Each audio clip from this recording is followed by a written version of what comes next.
Ah, on a encore un barge dans la nature, les gars. Celui-ci menace de décapiter, de s'en prendre physiquement à des policiers, à des passants, et également au personnel médical. Bah oui, d'une pierre, trois coups. Mais en France, on sait gérer ce genre de situation avec sérieux et brio. Peut-être écopera-t-il d'une simple garde à vue, d'une simple amende, je sais pas moi, d'une analyse psychiatrique offerte par le contribuable, histoire de dire bah c'est pas de sa faute, il peut retourner dehors, ou alors de simple rappel à la loi. Auquel cas, eh bien, la suite au prochain épisode. Je ne l'espère pas. Bientôt, ce genre de situation, ce genre de barge, eh bien, ce sera comme un stationnement un peu gênant. Il aura juste une petite amende, au calme.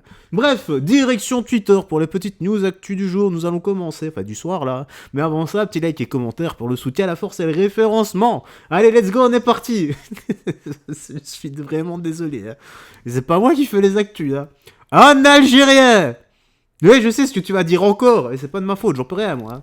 Un Algérien menace de décapiter un homme et de tirer sur un second dans un centre commercial de Montigny, le Brantonneux, donc dans le 78. L'individu disant vouloir faire un attentat a aussi menacé des policiers et une infirmière. Eh ben, comme je t'ai dit, d'une pierre trois coups, tranquille. Donc il a commencé à chanter puis à hurler qu'il allait commettre un attentat, affirmant qu'il s'en foutait de prendre 20 ans de prison. Poursuit cette source. Les deux amis ont d'abord ignoré le suspect, mais celui-ci les a alors menacés de mort. Il a répété qu'il allait tuer l'une des victimes de 2 balles dans la tête et qu'il allait décapiter le second. Donc voilà, c'est la double dose, hein, comme dans Zombieland, tu vois. Bon, après, le reste à la machette, c'est peut-être parce qu'il avait que 2 balles. Donc autant faire le travail proprement à la main, qui s'est dit. Hein. Tout en se montrant très agressif, ajoute la même source. Les deux hommes ont pris la fuite. Oui, foutez-vous de moi dans l'espace commentaire encore. Donc les deux hommes ont pris la fuite et ont alerté la police en décrivant le suspect aux forces de l'ordre. Le suspect est également soupçonné d'avoir menacé de mort 2 policiers du commissariat ainsi qu'une infirmière lors d'une visite médicale à l'hôpital. Les 3 victimes ont déposé plainte. Le suspect, ressortissant algérien en situation régulière, a été placé en garde à vue pour menace de mort, menace de commettre un attentat et apologie du thé. A appris Actu 17. Bon, bah, voilà, encore une sacrée recrue. Bon, bah, juste incroyable qu'on a toujours affaire à ce genre de personnes. Voilà. Pourquoi ça peut pas être une autre actu, un gars qui offre des fleurs, voilà, à tout le monde, plutôt que de vouloir décapiter. Un gars qui veut le recoller les morceaux plutôt que de tout détruire. Pourquoi il y a jamais ça? Je me le demande, les gars. Oui, je ne sais pas. Bon, on peut toujours rêver. Qu'est-ce qu'on a ici? Bordel de merde. Une femme urine dans le RER au milieu des passagers. C'est une blague.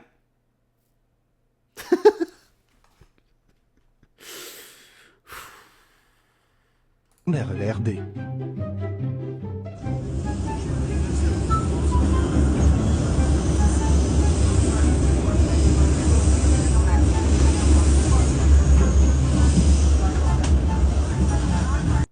Tu prends RERD. C'est pas possible ça. Punaise, c'est pas possible. Mais comment on peut faire ce genre de truc? Ah, pas en perd ça du boulot, les gars. Non, mais c'est pas possible. Madame, qu'est-ce que vous avez fait là? Non, non, il y a des toilettes. Il y a des toilettes pour ça. Il y a des toilettes, ne faites pas ça devant tout le monde. Et puis l'odeur, on n'a pas envie de sentir votre intérieur. Oh là là, ça devait vraiment schlayer la mort. Hein. Pouf. Ah, tu vois, dans un monde normal, c'est... Tu la mets à 4 pattes et tu lui fais boire. Voilà. J'en peux plus de ce genre d'abruti. Première espèce hybride de notre race. Madame, vous êtes une abruti. Zéro éducation. Voilà. On devrait vous faire boire votre merde. Votre pisse, en l'occurrence. Alors, on a quoi? Un homme bouscule violemment une femme dans le RERD. Eh ben, finalement, les transports en commun, décidément... RERD 7h40, je suis trop faible. T'es sérieuse ou pas? Espèce de taré.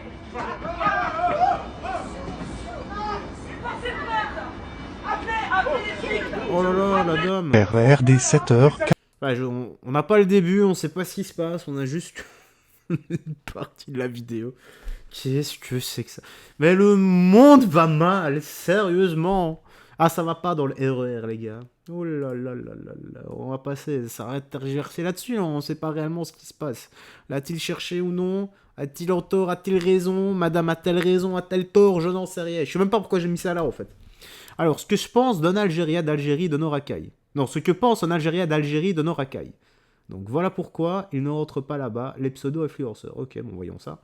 Je suis tombé sur ce live par hasard et ce qu'ils étaient en train de dire, j'ai halluciné, notamment Spino, celui qui a un petit bonhomme de South Park. C'est un Algérien vivant en Algérie qui a un certain âge au timbre de sa voix. Le Lion est un Algérien français, donc il est français d'origine algérienne, il a la binationalité. Et en fait ça a commencé à s'engueuler parce que le Lion, il a dit que le peuple de souche français n'existe plus. Voilà, donc ils ont dit, t'es qui toi pour venir nous dire qu'on n'existe pas, blablabla, ça s'est embrouillé tout ça. Mais le Spino, quand il a pris la parole, il a dit, donc moi je suis Algérien vivant en Algérie, il dit les Français d'origine algérienne qui se comportent mal, il a bien fait la distinction bien sûr entre ceux qui se comportent mal, vous êtes de la racaille et on vous déteste. On ne veut pas de vous chez nous. Quand vous rentrez chez nous, on vous matraque pour vous remettre dans le droit chemin. Tout ce que vous savez faire, c'est cracher sur le pays qui vous a accueilli quand vous êtes parti d'Algérie pour aller en France.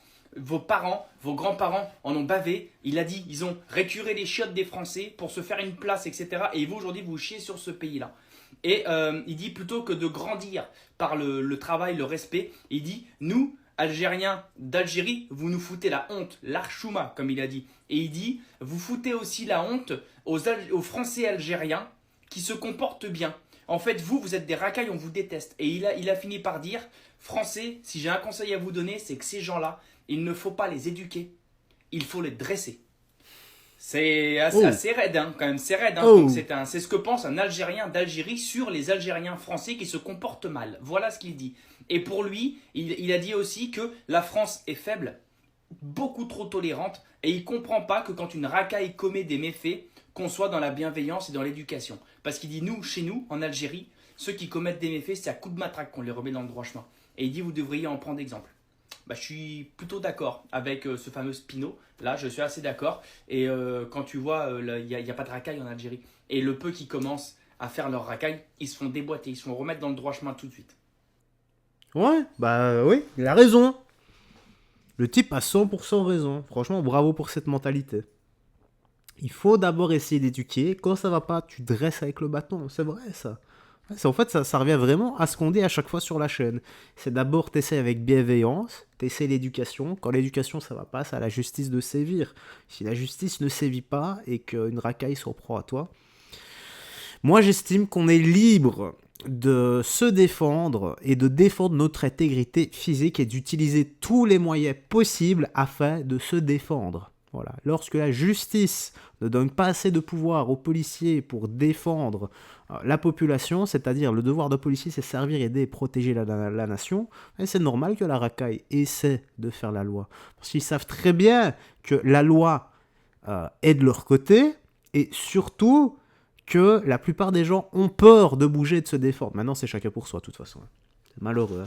C'est normal, je ne peux pas en vouloir aux gens d'un côté d'essayer de se mettre à l'abri, de ne pas se mêler des affaires des autres. En fait, il y a à boire et à manger, encore une fois. Maintenant, quand tu te mêles de quelque chose qui ne te regarde pas, donc une racaille qui agresse quelqu'un d'autre, oui, ça nous regarde, mais si on s'en mêle, potentiellement, s'il y a une arme dans le tas, toi aussi tu peux te choper, s'il y a un couteau, tu peux te choper un coup de couteau également, enfin des coups de couteau également, parce qu'il n'y en a pas qu'un seul que tu te prends. Ouais, je sais, c'est dur, hein, les gars, c'est dur. Hein. Maintenant, auquel cas, si tu dois bouger, te défendre, tu dois défendre un enfant, une vieille dame ou quoi, tu vas en retraite avec un parpaing et te fais ce que tu as à faire. C'est aussi simple que ça.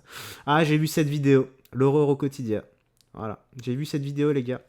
Je vous mets une partie de la vidéo, peut-être toute, je ne sais pas. Juste pour vous montrer les problèmes que vivent certains au quotidien et que je trouve qu'on est bien loti et qu'on n'a pas le droit de se plaindre. Regardez ça. Et voilà la MDPH. Vous voyez? Je suis amputée des 2 jambes. D'accord? Il fait beau. Je suis avec mon petit. Et on habite tout en haut de cette montée. Mais pour la MDPH et pour le centre de rééducation, comme j'ai que 33 ans, j'ai pas besoin de fauteuil roulant électrique. Donc je me tape un fauteuil roulant manuel, voilà, comme ça, avec mon petit qui est obligé de me pousser, à longueur de temps, bien évidemment, parce que j'habite dans une commune où il n'y a que des montées. Mais ça, encore une fois, on s'en fiche. Mais c'est normal, ils le vivent pas, ils peuvent pas comprendre. Allez, courage mon amour. Donc en gros, mon fils, c'est soit il reste bloqué à la maison et je peux pas l'emmener jouer au ballon, parce qu'on est parti jouer au ballon, hein, au stade, soit il est obligé, voilà, de pousser. Mais, et on est en France, et on est en 2025. Voilà, vous l'entendez? J'y arrive plus. Je sais mon cœur, je vais le faire à la main. Bref, quelle honte. On va leur montrer un peu. Tiens-le comme ça, le téléphone. Oui. Regarde-moi, vise-moi moi. Avec le téléphone. Allez, vas-y. Oui. Avance. T'as bien. Oh, Avance.